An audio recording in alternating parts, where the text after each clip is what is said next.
Olá, pessoal, boa tarde. Boa tarde a todos. Meu nome é Tamires, eu sou do time de marketing daqui da Red Belt Security, caso vocês não me conheçam. E hoje o tema que vamos apresentar é como o Blue Team pode se antecipar aos adversários. E quem vai apresentar esse tema hoje é a Karina Machado. Ela é nossa especialista de segurança da informação aqui na Red Belt. Antes da gente começar, eu vou dar só alguns recados.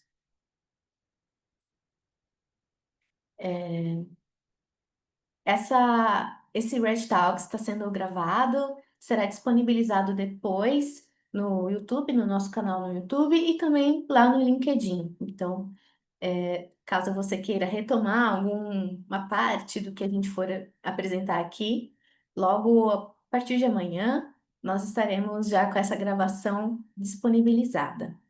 E também fica à vontade, caso queira tirar alguma dúvida, mandar algum comentário, pode ser aqui pelo chat do Zoom ou lá no LinkedIn também, a gente está de olho.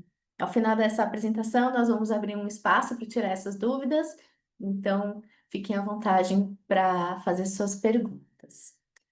Bom, Karina, acho que eram esses os recados. Bola está com você. Boa tarde, pessoal, tudo bem? Bom, me chamo Karina, como a Tamiris trouxe aqui para vocês, sou especialista de segurança da informação na Red Belt Security. Estou na área de segurança há mais de 7 anos, sou formada em gestão de TI, tenho MBA em segurança da informação e estou finalizando a minha pós em defesa cibernética na FIAP.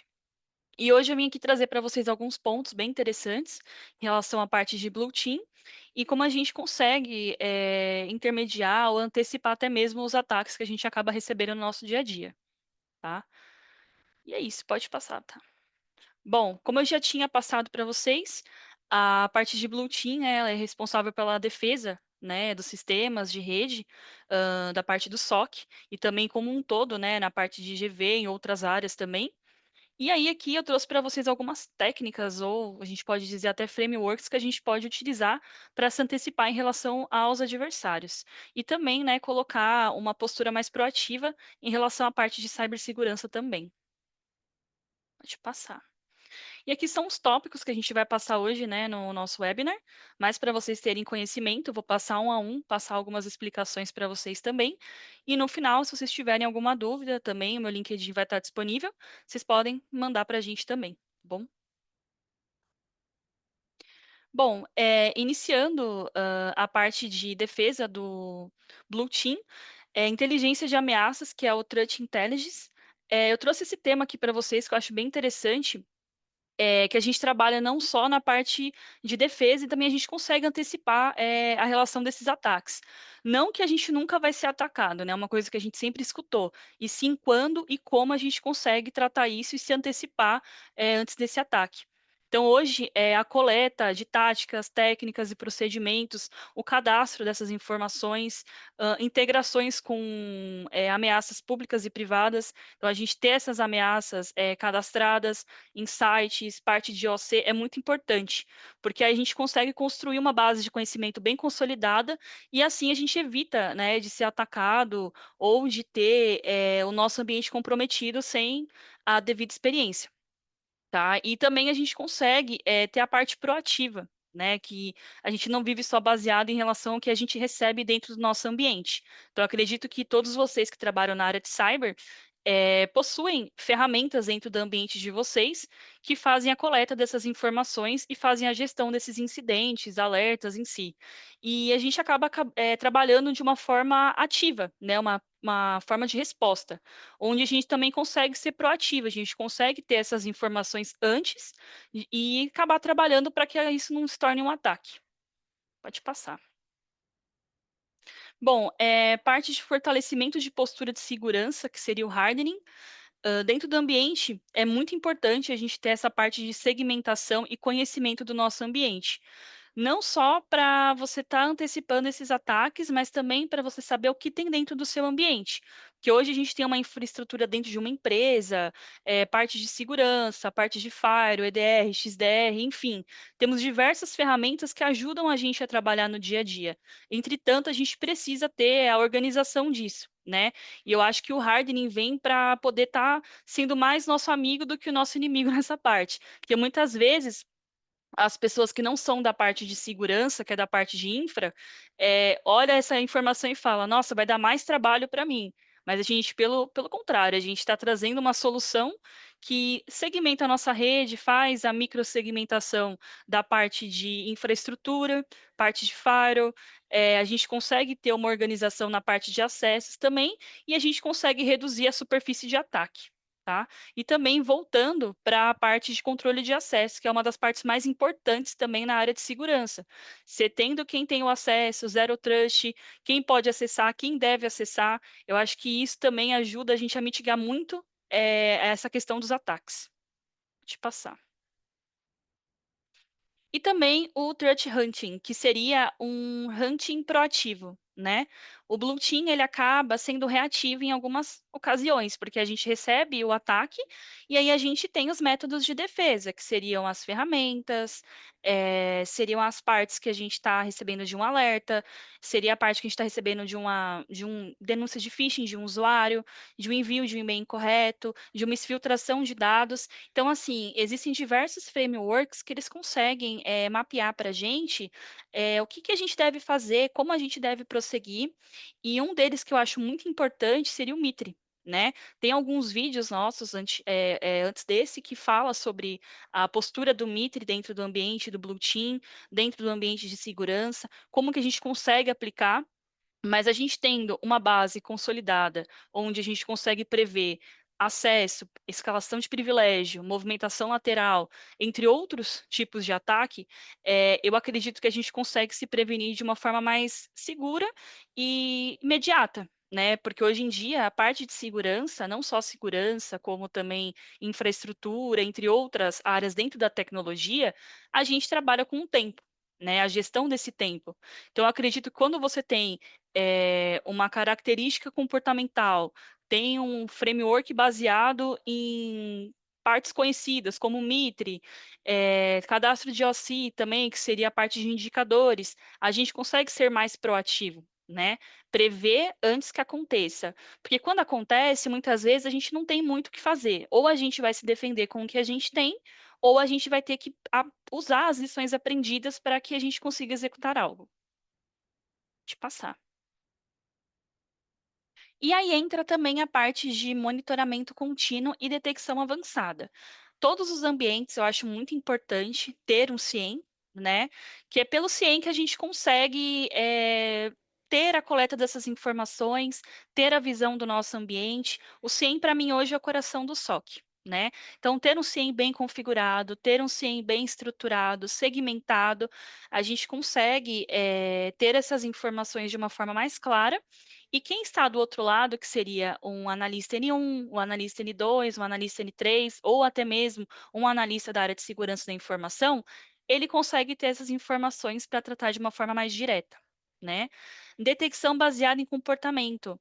Hoje, eu acredito que a maioria dos ataques, né, que a gente tem hoje em dia dentro de ambientes, sejam empresas, sejam de segmentações de banco, farmacêutica, enfim, é baseado em comportamento.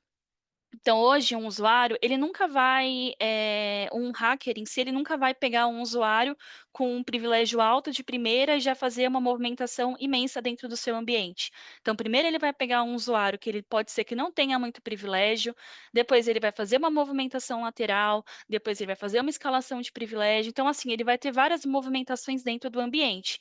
Se caso a gente não tenha a visibilidade desse comportamento, acaba que a gente perde a visibilidade do que seria o ataque, de onde ele está vindo, por onde ele está passando. Se a gente tem o hardening, que a gente já tinha falado anteriormente, que seria a segmentação da nossa rede, ter uma VLAN, ter um firewall bem estruturado. Então, tudo isso ele contribui para que a gente consiga ter um monitoramento contínuo e de uma forma muito avançada, né? E entre a parte da integração com o SOAR, que o SOAR nada mais é que um CIEM super, mega, hiper inteligente.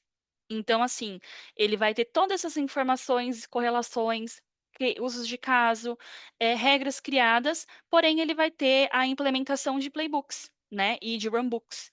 Então, sempre que tiver uma movimentação dentro do seu ambiente, no caso aqui, um alerta de UBA, um alerta de movimentação lateral, uma escalação de privilégio, o próprio SOAR ele vai entender, ele vai receber essa informação, ele vai ter o estudo do que, se aquilo ali é conhecido ou não dentro do ambiente, ele vai seguir um playbook, que seria uma documentação que o próprio analista, consultor, especialista, líder, fez aquela documentação, e a partir dessa documentação, ele vai automatizar esse processo. Né? Então, ele vai chegar de uma forma mais clara, tanto para quem está tratando esse alerta, quanto também para quem está vendo esse alerta de fora. Né? Muitas vezes a gente precisa apresentar esses alertas para um executivo, para alguém técnico, para uma pessoa externa. Então, assim, a gente tendo essas informações segmentadas, mapeadas, tendo uma detecção mais avançada, eu acredito que é um caminho ótimo para a gente já começar a ter essa visibilidade e antecipar os adversários.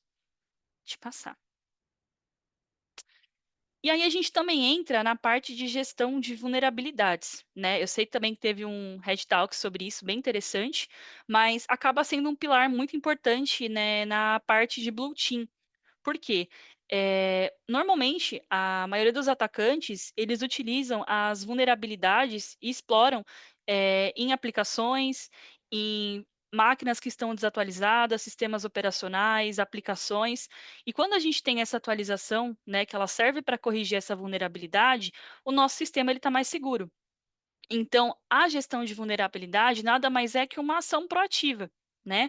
Porque eu tenho as vulnerabilidades no meu ambiente e eu não espero que o atacante ele tenha essa possibilidade de explorar essa vulnerabilidade. Então, eu vou lá, faço a aplicação dos patches, faço a gestão dessas vulnerabilidades e assim eu consigo entregar de forma mais rápida segurança para o meu ambiente. Né? E tira essa margem também do atacante tentar explorar uma aplicação, algo que está publicado, algo que está em risco. Então, assim, fora a gestão de vulnerabilidade, eu acredito também que é interessante a gente trazer o ponto de um desenvolvimento seguro, né? Porque hoje em dia também é muito comum ter aplicações que elas são somente desenvolvidas para o funcionamento interno dentro da empresa e ela está cheia de vulnerabilidade, como Java, como alguns patches, né, dentro da própria aplicação e aí a equipe ela acaba não colocando um WAF, né, para fazer essa proteção. E a aplicação ela só está voltada para fora, está externa, está com portas altas, tá fácil de fazer um scan, tá fácil de você tentar explorar essa aplicação. Então, assim, não seria somente atualizar o sistema operacional, atualizar aplicações, mas também a aplicação que a gente desenvolve dentro de casa, né? Que eu também acho muito importante. Deixa eu passar. Análise de comportamento e usuário da rede.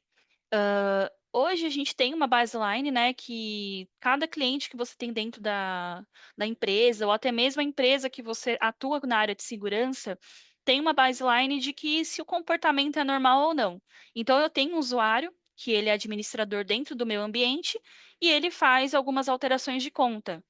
Entretanto, esse mesmo usuário, ele não pode alterar a senha, ele só pode alterar a conta. E aí chega um determinado dia que esse usuário chega a alterar essa senha. Isso é um erro de comportamento, né? É um comportamento não esperado. E é por aí que a gente consegue fazer uma investigação, né? Fazer uma linha do tempo em relação ao que o usuário deve ou não fazer dentro do ambiente. E aí que a gente também entra com a parte de segmentação. E aí a gente entra também com detecção de anomalias, parte de movimentação lateral e filtração. Muita aplicação que a gente tem hoje, ela consegue fazer esse monitoramento.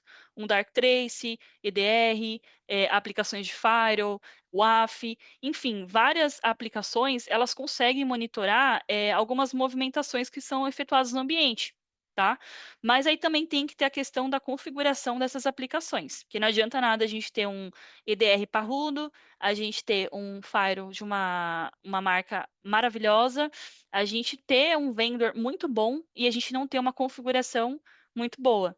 Então, é sempre importante a gente seguir as melhores práticas também.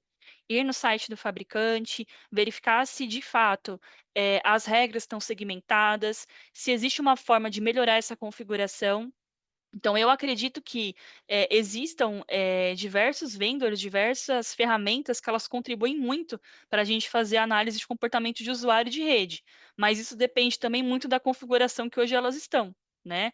E acredito também que o uso de machine learning, ferramentas como o XDR, que eu mencionei, o próprio Darktrace ou EDR, né, também dentro do ambiente, quando a gente faz uma configuração dentro dessas aplicações e essas ferramentas ela acaba virando, um complemento, né, para o pessoal do Blue Team, para o pessoal de segurança, porque se elas não estão configuradas da forma correta, elas acabam gerando falsos positivos, e também acabam deixando passar ataques que a gente acaba não verificando.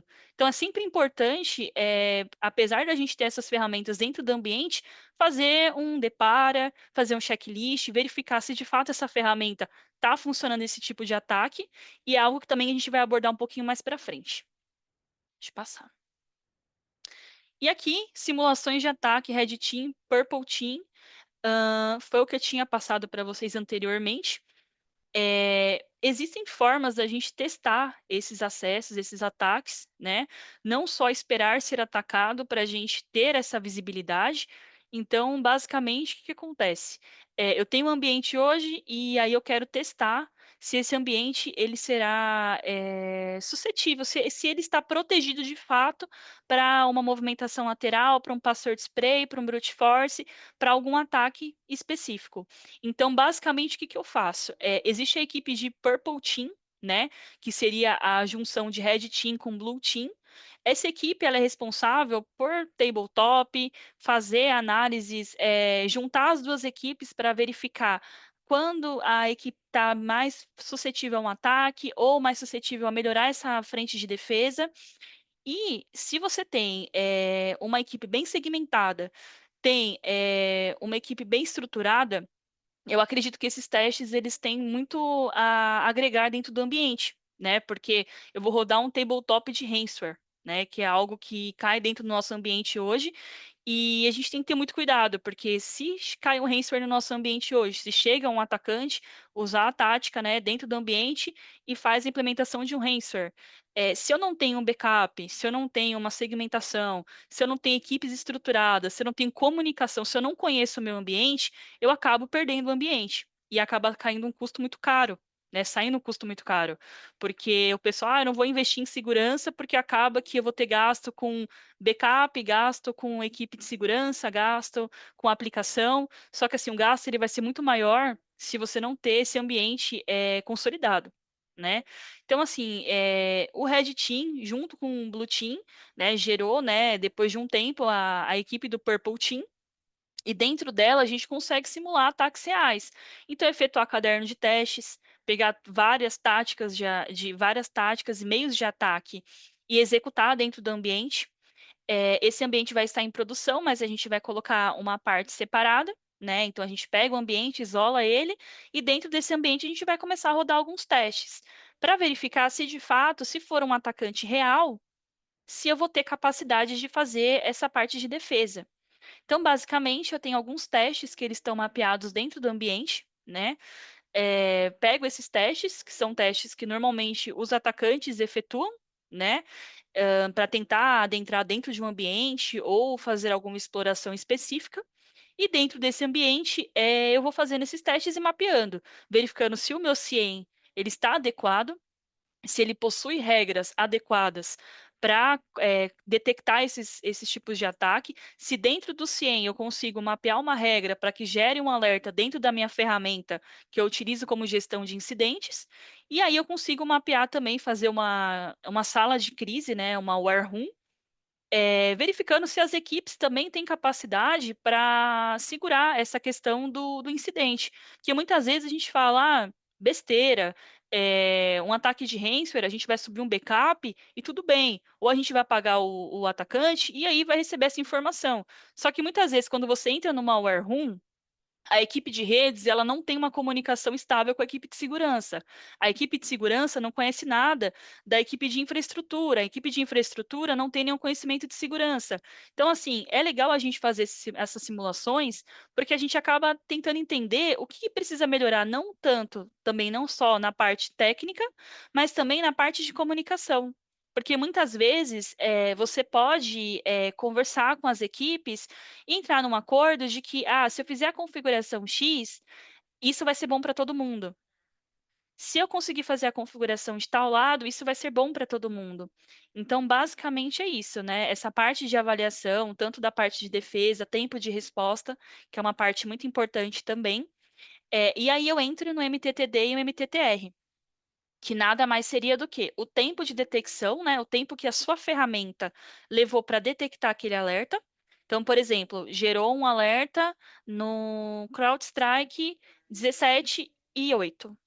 Aí, quanto tempo demorou para essa ferramenta passar este alerta para o CIEM e depois do CIEM passar para a minha ferramenta? Quanto tempo demorou essa detecção? E aí entra também o tempo de resposta. Quanto tempo demorou para o meu analista pegar esse alerta e conseguir tratar?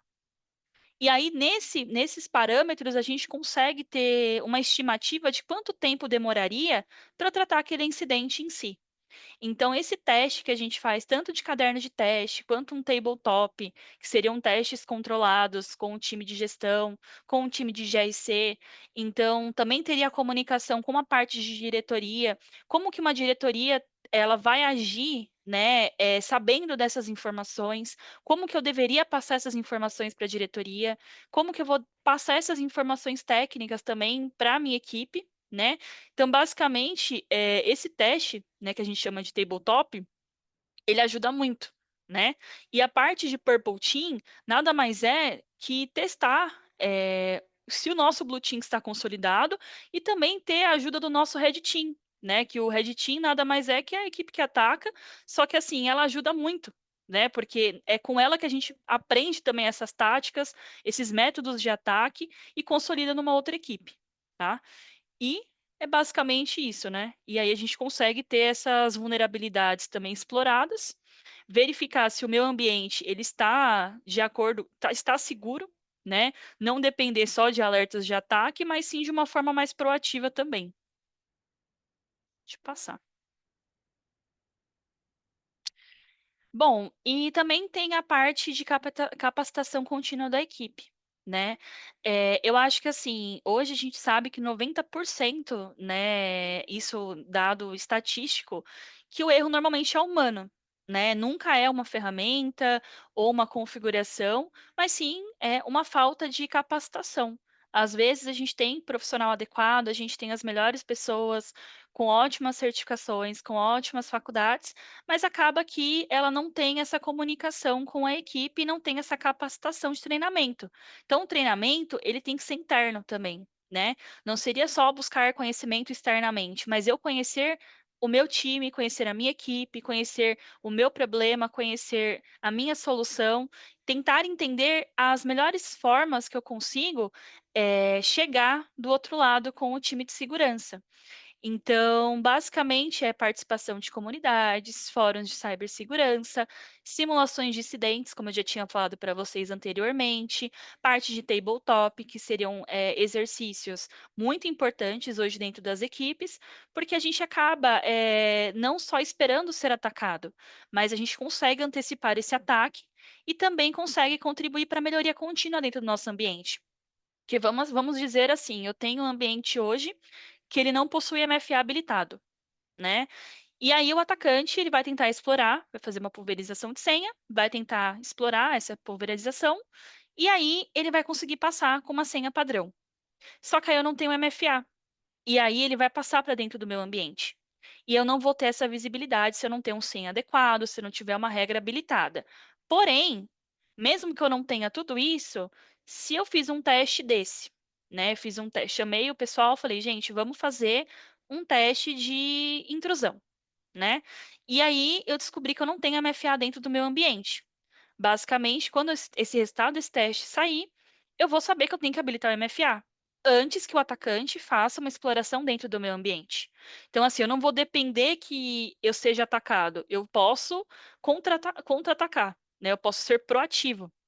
Então, basicamente, eu acredito que o Blue Team, ele tem essa tendência, né, de ser baseado na parte das ferramentas, a gente ficar atrás delas e acabar tendo esse conhecimento, e automatizando elas, tanto com a IA, quanto com o SOAR, quanto o XDR, são ferramentas que estão vindo para ajudar, né, e para complementar o nosso dia a dia. Entretanto, tem outras formas também da gente ser proativo, né, e não depender apenas só das ferramentas, né. Então, assim, a gente vai depender só de ser atacado? Não, por que que eu não posso, fechar, né, a minha casa e tentar descobrir quais são as vulnerabilidades que eu tenho aqui dentro? Entendeu? Então isso aí entra na parte de vulnerabilidade, numa gestão, parte de hardening, parte de segmentação e também na parte de melhores práticas dentro da ferramenta, certo? E aí eu consigo efetuar essa configuração, tanto nas ferramentas, fazer uma capacitação da minha equipe, ter esse monitoramento contínuo, né, que o SOC é 24/7. Então a gente sabe que o atacante ele não vai esperar das 8 às 5 para fazer um ataque. Então, pode acontecer ataques e acontecem ataques de madrugada, por aplicações que estão desprotegidas, por firewalls que estão mal configurados, por aplicações como EDR, XDR, que também não tem uma configuração adequada. Então, assim, a gente sempre tem que estar com o monitoramento contínuo, com a capacitação contínua, para não ser algo que a gente fique a desejar, né? Que a gente fique dependendo de uma ferramenta. Tá? Então, eu acho que assim, a capacitação do profissional da parte de segurança, para ele ter essa antecipação aos adversários, seria basicamente isso, né? A gente ser proativo, ter essa linha de conhecimento de que a gente consegue antecipar esses ataques, mas fazendo esse checklist dentro do meu ambiente. Então, assim, tem algumas melhorias que a gente consegue fazer, mas também a gente não pode só depender de ferramentas, tá? E basicamente eu acho que é isso, né, que eu trouxe aqui para vocês, da parte de segurança. Queria saber se vocês têm alguma dúvida, né, para trazer aqui para mim, e a gente também pode discutir alguns casos também. Enquanto o pessoal, voltei, enquanto o pessoal manda suas perguntas, é, vou checar aqui no LinkedIn também, sempre tem um pessoal assistindo por lá. Karina, bem, quando você mencionou, né, sobre CIEM, o Tiago, lá no LinkedIn, ele comentou o seguinte: CIEM é a Bíblia do analista. Sim, é o É isso, coração do né? SOC, né, eu acho que Acho que você tá assim mutada, Karina. não tô não. Tá me ouvindo?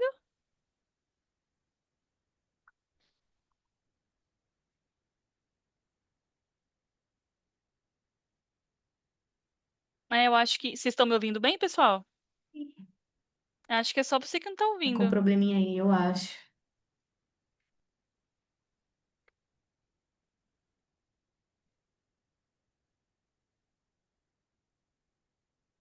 Bom, pessoal, acho que ela não tá ouvindo a gente, mas pode, se vocês tiverem alguma dúvida, alguma pergunta que vocês queiram fazer, trazer algum caso aqui pra gente. Karina ainda tá mutado. O que será, hein?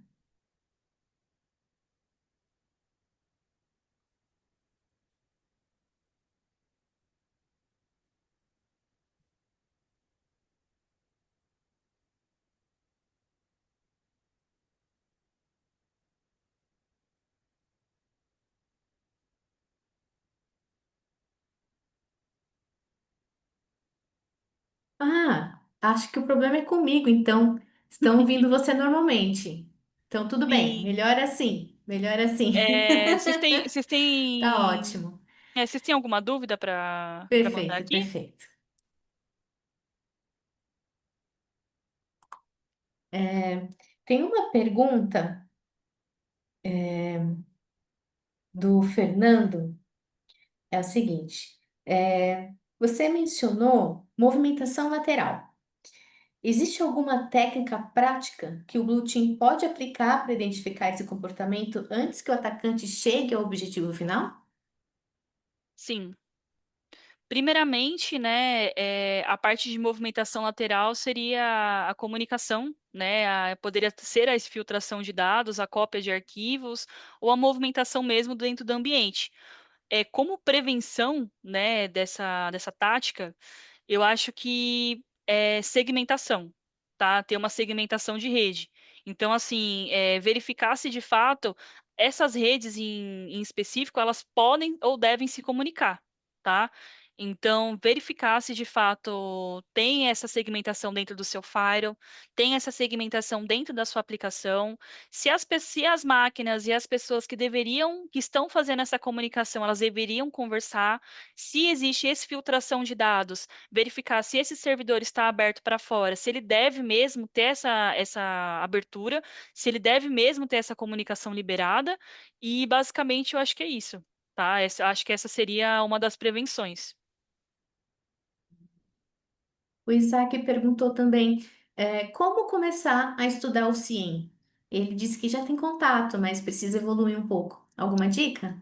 Bom, eu acho que assim, depende muito do que você utiliza hoje no dia a dia, né? Então, basicamente, se você tem um vendedor específico, seja IBM, Palo Alto, seja da Microsoft, do Google em si, tenta focar primeiro em algo. Utilizamos ópticos. Ah, perfeito.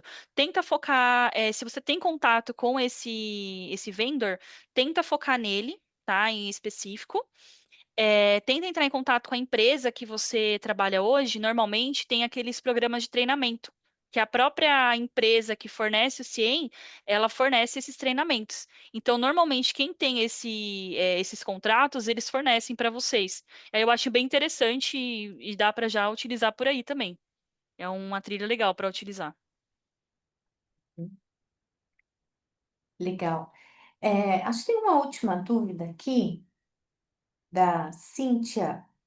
Ela pergunta o seguinte, me desculpe se eu falar algum termo técnico de forma errada, tá? Podem Não, me corrigir, tranquilo. mas é o seguinte. No caso de ataques que usam técnicas de firewalls malware, como podemos antecipar esses movimentos se eles não deixam artefatos no disco? O que monitorar nesse caso? Nesse caso aí seria a configuração do próprio EDR. Tem como fazer esse tipo de configuração. Se você for no próprio XDR ou EDR e ter as políticas para fazer essa parte de monitoramento, ele consegue fazer o bloqueio mesmo se você não conseguir monitorar o disco, que está monitorando o próprio arquivo, né, o próprio executável. Ou então também fazer o cadastro da hash, tá? Eu acredito que se você fizer esse tipo de cadastro dentro da aplicação, você consegue ter esse resultado. Ótimo, legal. Bom, eu acho que é isso, pessoal. Se alguém mais tiver alguma dúvida, por favor, não hesitem em entrar em contato conosco. Podem mandar lá no LinkedIn ou por e-mail contato@redbelt.com.br. Vai ser um prazer responder vocês, ajudá-los no que for possível. Lembrando que essa apresentação vai estar disponibilizada no YouTube, no nosso canal. E também no LinkedIn, né, claro. E eu convido vocês também todos a nos seguirem nas redes sociais, né? Nós somos @Red Belt Security na maioria delas, no LinkedIn também. Então, nos sigam lá para mais conteúdos como esse. Olha aí, eu estou apresentando para vocês o QR Você Code. tá ouvindo bem agora ou tá me ouvindo? Eu tô te ouvindo bem agora, Ah, Karina. então Eu acho que perfeito. o problema era pessoal, sabe? Então, mas tudo bem. Eu prefiro Bom, assim, porque pelo menos as pessoas que estão nos acompanhando conseguem te ouvir, então para mim tá perfeito. bom, e também se vocês tiverem alguma dúvida, podem me procurar no LinkedIn, tá? Eu acho que nos outros também teve algumas pessoas que vieram procurar com algumas dúvidas. É, caso eu não consiga sanar todas, vou estar tentando ajudar da melhor forma possível também. E acredito que é isso, né? Foi um pouco mais curto, porque eu acabei falando demais. Mas caso vocês tenham umas dúvidas específicas, né, como o Isaac mandou, a Cíntia, enfim, é só vocês entrarem em contato comigo também que a gente consegue conversar mais, tá bom? Legal, pessoal. Muito obrigada. Obrigada, Karina, pelo seu tempo, pela sua disponibilidade. Obrigada, pessoal, por terem nos acompanhado. E até a próxima. A gente se vê. Obrigada, pessoal.